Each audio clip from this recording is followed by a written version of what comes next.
posición es la de aprender a manejar el Estado, la de racionalizar ese Estado que se formó en Colombia y se desarrolló durante estos 50 años. Y lo que proponemos fundamentalmente es que haya dos racionalizaciones simultáneas y complementarias frente al Estado moderno. En primer lugar, racionalizar el proceso político para definir el origen y las características de la autoridad que gobierna ese Estado, de modo que en verdad sea democrática. Y en segundo lugar, racionalizar el proceso administrativo para que ese Estado sea eficiente, porque de nada o de muy poco nos sirve atribuirle funciones y recursos a tal Estado si se contemporiza con el manejo desordenado e ineficiente de tal patrimonio y de tales posibilidades.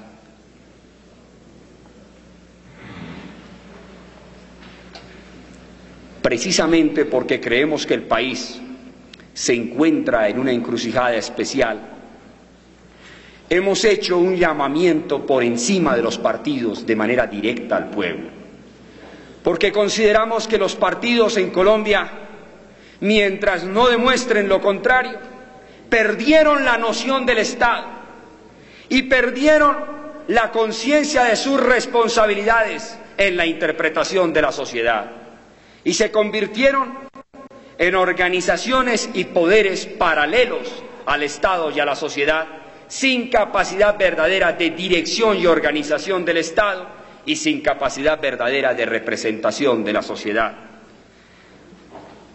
La idea no es mía, ni mucho menos. En el último discurso que pronunciara en 1981, el doctor Alberto Lleras decía sobre la situación de los partidos lo siguiente: la tendencia de los partidos, y los nuestros no son una excepción, es la de consolidarse, tornarse monolíticos y depender exclusivamente de la repetición periódica de su número en las elecciones, cualquier cosa que ocurra. El llamado programa de haber existido se borra y se olvida con la reiteración de los abusos de sus miembros y se convierten los partidos en una manera de vivir que exige, naturalmente, una técnica para que el mecanismo no se altere y produzca resultados previamente conocidos. Precisamente ahora mismo pasamos nosotros por una de las más conocidas y desgraciadas etapas de ese proceso, que va condenando a los partidos a la decadencia primero, luego a la impotencia y por último a la desaparición. Yo pienso que hoy el liberalismo, en el llamado sector oficialista, es eso, una mayoría, pero una mayoría impotente. Y como decía Alberto Lleras, ese es el preámbulo de la desaparición. ¿Cómo debe cumplirse ese proceso político? En primer lugar, necesitamos que el Estado represente a todos los sectores, que en el Estado se exprese toda la nación, todas las clases sociales, para que no sean ni de la burocracia, ni de los grupos de presión, ni de los partidos, sino de todos los colombianos. La circunscripción nacional es una idea muy importante. Hace cerca de 2 años tuve oportunidad de planteársela a algunos dirigentes del Partido Comunista como una de las alternativas para que se crearan mecanismos de representación de las minorías, de modo que el escrutinio de los problemas del país se hiciese en el Congreso, para que funcionara esta institución, para que en verdad aquí se expresara la nación, estuviera representada y no hubiese política extraparlamentaria, sino que la política de manera definitiva y permanente se pudiera expresar en este recinto. Celebro que haya un acto legislativo sobre la materia. Habrá que ver, claro está, cuáles son las reglas de juego de esa representación, de esa circunscripción nacional. Tendrá que concebirse un sistema que no destruya, ni mucho menos, la proporcionalidad en la representación, pero es fundamental que haya un mecanismo de esta naturaleza para que se desarrolle la democracia y, como ocurre en muchos otros países del mundo, haya fórmulas para que los sectores minoritarios a escala nacional tengan garantizado alguna modalidad seria de acceso a las corporaciones públicas. Además, porque cualquier estrategia que conciba un gobierno para diseñar un modelo económico, para buscar un proceso de desarrollo económico y social en el país, siempre estará dependiendo del consentimiento de la población. No hay modelo económico que funcione si no existe algún grado de consentimiento e identificación de la población con el mismo. Puede haber en teoría un plan de desarrollo, una estrategia para organizar el Estado y para organizar la inversión pública y para organizar los programas sociales y económicos, pero si no hay consentimiento e identificación de la población con ese modelo, el modelo fracasa en 3 años, en 5, en 7, en 10, pero necesariamente el modelo no sobrevive. Y la única manera de que en verdad la población se sienta comprometida con un modelo económico, de que en verdad la población se identifique con una concepción de la política social y económica, es que haya elecciones libres y competitivas, elecciones verdaderamente libres y competitivas, y haya representación auténtica del pueblo en las instituciones, con garantías para todos, no garantías para los partidos, como reza curiosamente la proposición que dio lugar a este debate. No, garantías para la nación entera, no para los partidos.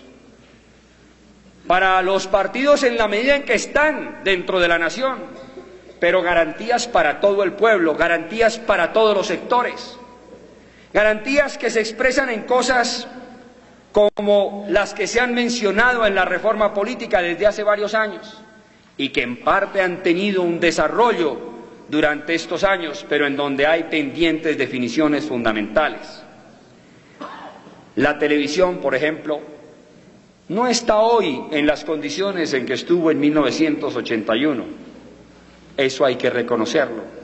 Pero tampoco se puede decir que la televisión haya tenido la transformación que requiere para ser un medio de comunicación verdaderamente imparcial y en el cual haya acceso de todos los sectores, como corresponde a una verdadera competitividad en el proceso de búsqueda de la opinión pública.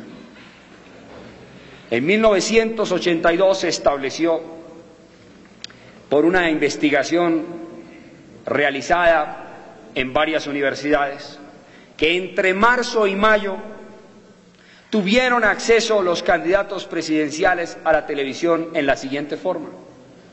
El doctor Alfonso López Michelsen, 64 horas. Subrayo, entre marzo y mayo del 82. El doctor Belisario Betancur, 34 horas. Luis Carlos Galán, 7 horas. El doctor Gerardo Molina, 3 horas y media. Eso incluyendo las 2 horas, las 4 intervenciones reconocidas para todos los candidatos que se dieron en aquella oportunidad. ¿Qué existe hoy? Hoy existe una discriminación aún evidente. Además del privilegio de otorgar los noticieros a personas allegadas a los dirigentes políticos nacionales, a expresidentes, existe de todos modos otro tipo de discriminaciones. En los noticieros, ventajas flagrantes como las que se dan en el noticiero Cinevisión los domingos, alguien lo llamaba con razón el noticiero Barcovisión, en donde se considera que hay pleno derecho para desconocer las normas y reglamentos que la propia televisión ha fijado, para dar ventajas en horas de especial audiencia, tratando de crear otro tipo de imágenes y figuras en el proceso político. Eso es antidemocrático. Eso va en contra de la libertad y la competitividad del proceso electoral. Y eso, como todo lo que vaya en contra de la libertad y la competitividad del proceso electoral, también es causa de violencia política, en la medida en que afecta la credibilidad y la representación de las instituciones surgidas de procesos electorales que tienen ese tipo de interferencias y condicionamientos. Las tesorerías. Se ha avanzado en la legislación. Yo creo que es importante lo que el Estatuto de los Partidos señala sobre la necesidad de que todos los grupos políticos registren sus libros de contabilidad y permitan el examen transparente de sus ingresos y de sus egresos. Eso es fundamental para que haya equidad en la competencia.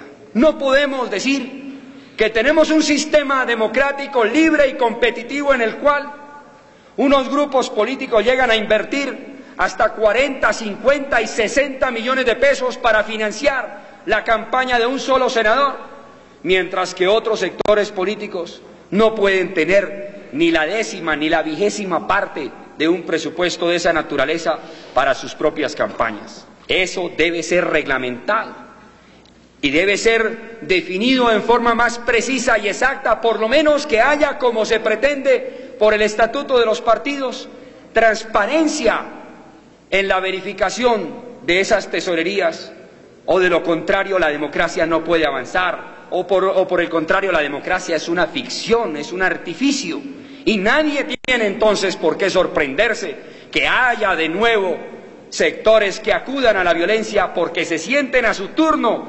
agredidos por la falta de competitividad y justicia en la competencia misma de la democracia. No son temas nuevos. La inmensa mayoría de los países del mundo que han logrado en verdad desarrollar sus democracias representativas tienen normas sobre estas materias. Y gracias a que tienen esas normas y a que las vigilan de manera celosa y permanente, han podido evitar que haya violencia política y sobre todo han conseguido que el tipo de Estado que los rige sea un Estado representativo, sea un Estado en el cual todos los sectores sociales piensan que pueden confiar el manejo de los conflictos económicos o sociales que puedan surgir en forma permanente. Pero además de la libertad, de la competitividad del proceso político, en las elecciones, en el periodo de las campañas, como bien señalaba ayer el senador Héctor Polanía, también están los problemas del día de las elecciones, que no han sido resueltos y sobre los cuales hay graves interrogantes aún. Un censo electoral con fallas porque incluye cédulas de personas fallecidas todavía, porque incluye cédulas de personas que emigraron del país, que se fueron para Venezuela o para los Estados Unidos.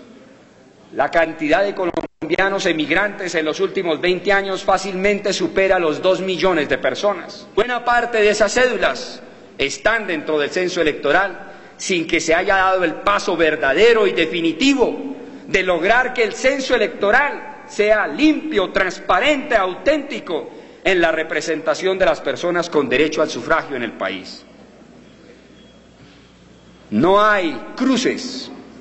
La registraduría, por problemas presupuestales, no realiza cruces entre los censos electorales de una región y otra en Colombia. Y eso crea el peligro de que se usen duplicados para votar con una misma cédula en varios sitios. Son problemas que perturban la transparencia del sistema electoral. No es cualquier materia, es una materia esencial en la política. Ahí está la columna vertebral de la política en la democracia. El hecho de que el sistema electoral sea confiable, sea serio, sea rigurosamente imparcial y permita en verdad la representación popular sin ventajas ni discriminaciones en favor de ningún sector. Tampoco está asegurada en Colombia aún la libertad y el secreto del voto. No hay esas dos garantías fundamentales. están afectadas por múltiples circunstancias en las zonas rurales y por factores de intimidación y condicionamiento en muchas zonas urbanas. Pero hay inclusive problemas en la propia registraduría, que no tienen nada que ver con la persona del señor registrador, que es una persona respetable, seria, imparcial, sino con la estructura misma del organismo de la Procuraduría, de la registraduría. Los delegados de la registraduría en muchos municipios de Colombia no dan verdaderas garantías de imparcialidad. Hace un poco más de un año me visitó un dirigente guerrillero que ha actuado intensamente en el proceso de paz. Y en la conversación yo le manifesté, hay un punto muy importante, fundamental en esto, el comienzo de cualquier conversación. ¿Existe la sincera voluntad de incorporarse al proceso político institucional o es simplemente una estrategia para ganar fuerzas y en una contingencia posterior volver al proceso radical de la lucha armada? Me manifestó un problema fundamental, definitivo desde nuestro punto de vista, es el sistema electoral. Yo le comenté, yo le reconozco la importancia del problema, se la reconozco con la autoridad de un movimiento político que ha resuelto afrontar este proceso dentro de las instituciones y consciente de las desigualdades e interferencias que tiene ese sistema electoral, pero que entiende que a pesar de que sea estrecho el espacio, es necesario procurarlo y defenderlo, porque eso abrirá caminos definitivos de cambio en el país. Y le manifesté que era verdad, que existían fallas. Inclusive le comenté una muy concreta, le dije, acaba de pasar la campaña de 1984, y en los preámbulos de esa campaña el gobierno conformó una comisión de garantías. Resolvimos apelar a esa comisión para manifestarle que en 85 municipios de Colombia la relación entre el total de votos de los comicios presidenciales del 82 y el potencial electoral del municipio era altamente sospechosa, que eran municipios donde votaba más del 70-75%, lo cual contrastaba con el promedio de la población en forma muy grave. Hay son municipios del país, Pauna, en Boyacá, en donde vota el 100% del censo electoral. En el Águila y en el Cairo, en el norte del Valle, vota el 94 y 95% del censo electoral. Pero no es un problema conservador exclusivamente. Hay un equilibrio admirable entre liberales y conservadores en la materia, y la lista de 80 municipios incluye por igual municipios de hegemonía conservadora y de hegemonía liberal, en donde las proporciones de participación son las señaladas. Hay uno que me llamaba mucho la atención, Peque, en Antioquia, también pasaba del 90%. Y como me intrigó Peque, lo observé cuidadosamente. Y dije, mencionemos el caso de Peque como los demás 80 municipios para ver cómo va a proceder el gobierno. Y el gobierno anunció que nombraría delegados presidenciales. Y creímos nosotros que con eso habría una situación completamente nueva. Sin embargo, al terminar el proceso electoral, de nuevo en Peque hubo más del 85%, para sorpresa nuestra. Me contestó el líder guerrillero, no se sorprenda, doctor, porque nosotros vimos las denuncias de ustedes sobre lo que había ocurrido en Peque, o el riesgo que había allí de una participación superior al 85 y al 90%, y enviamos un comando guerrillero a Peque, que quemó urnas en Peque, y a pesar de eso hubo más del 90%, lo cual indica qué realidades hay ahí en el proceso de escrutinio, en el comportamiento de los delegados, en el comportamiento de los jurados, como los escrutinios que siguen siendo aritméticos Y aquí hay varios senadores que saben qué ha ocurrido en escrutinios en los cuales sus propias curules han estado condicionadas por errores aritméticos de cifras irrisorias aparentemente, pero definitivas para decidir la asignación de la curul. En Ibagué tuvimos el año pasado un problema cuando en la suma de una página a otra de los escrutinios de Ibagué bastaba retirar una cifra para quitarle al nuevo liberalismo casi 2.000 votos. Son los métodos, son los factores que interfieren en la credibilidad de ese sistema electoral y que crean riesgos de violencia. La violencia política, que es la que concentra estas reflexiones en el Senado, está directamente vinculada con la claridad, la transparencia, la autenticidad y la veracidad del sistema electoral. Y no se puede prometer nada en un proceso de paz serio y sincero si en estas materias no hay un esfuerzo auténtico de todos los sectores para que sea el pueblo quien defina la conformación del gobierno en Colombia, pero no maquinarias que tienen ventajas indebidas ni vicios que crean corruptelas y riesgos de confrontación. En ese mismo proceso de racionalización de la democracia, de racionalización de la política, se necesita que en Colombia haya más elecciones, que sean más frecuentes y que tengan más contenido. La concentración del poder en la presidencia de la República es antidemocrática. Las instituciones del 68, en la teoría del texto constitucional, son completas y equilibradas, pero en la realidad de su vigencia se han desequilibrado en forma grave. Y el hecho de que no hubiese habido comisión del plan, que no hubiese habido herramientas para organizar un sistema verdadero de fiscalización de las atribuciones del Ejecutivo, determinó que en Colombia se configurara lo que ya se ha llamado la monarquía presidencial. Ese es otro paso clave en el proceso de desarrollo de la democracia en el país. Reducirle las atribuciones al jefe del Estado, redistribuir poder, modificar ese sistema de competencias que convirtió al jefe del Estado en un monarca. O se cumple al pie de la letra lo que dice la Constitución del 68 para que funcione el sistema de instituciones equilibrado que allí se planteó, o se reforma ese sistema de instituciones, dado que no es posible llevarlo a la realidad por las interferencias que se han visto después de más de 17 años de vigencia de ese texto constitucional. Y se necesita la democracia local y cotidiana, no la democracia de cada 2 o cada 4 años, sino la democracia que le permita al pueblo estar cerca de su gobernante, estar cerca de quien ejerce en él la autoridad. Y se necesita pensar en fórmulas como el referéndum local. Yo lo prefiero al referéndum nacional, sobre el cual tengo reservas sobre lo que pueda significar en el proceso mismo democrático.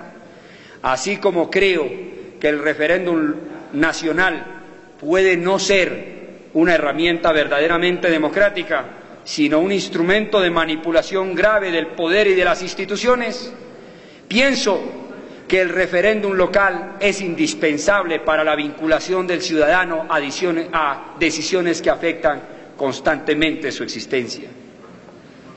Y necesitamos, para modernizar la democracia, la modernización de los partidos.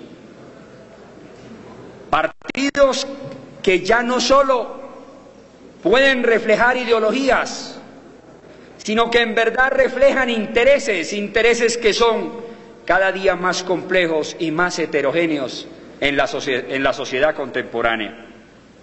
Pero para eso los partidos necesitan organización. Nuestro planteamiento de convocar al pueblo en forma directa, sin reconocerle autoridad alguna a las organizaciones partidistas actuales, no obedece al propósito de destruir los partidos, sino al propósito de obligarlos a renovarse. y demostrar que hay una voluntad fundamental, que es la voluntad popular, que debe ser respetada, asegurada y protegida en el proceso político si queremos asegurarnos la vigencia de la democracia. Como lo señaló Alberto Lleras, los partidos avanzan hacia un proceso de decadencia, de impotencia y de desintegración si no tienen rectificaciones drásticas en su comportamiento ideológico y en su organización. Aquí eso se ha mencionado una y mil veces. Yo lo relaciono con el trabajo en las corporaciones públicas. No hay congresista que individualmente pueda considerar todo el trabajo de una legislatura. Hay 165 proyectos de ley generalmente en la agenda de una legislatura entre Senado y Cámara. No hay congresista que pueda seguir los 165 proyectos de ley, pero sí debe haber partidos capaces de organizarse para hacer el escrutinio permanente de los proyectos, para dividir y coordinar el trabajo entre sus miembros, en tal forma que haya una verificación de lo que ocurre en la legislatura y no se repitan episodios tan dramáticos como el trámite del Estatuto de los Partidos, que sorprendió a los congresistas en un tema directamente relacionado con sus propias responsabilidades, derechos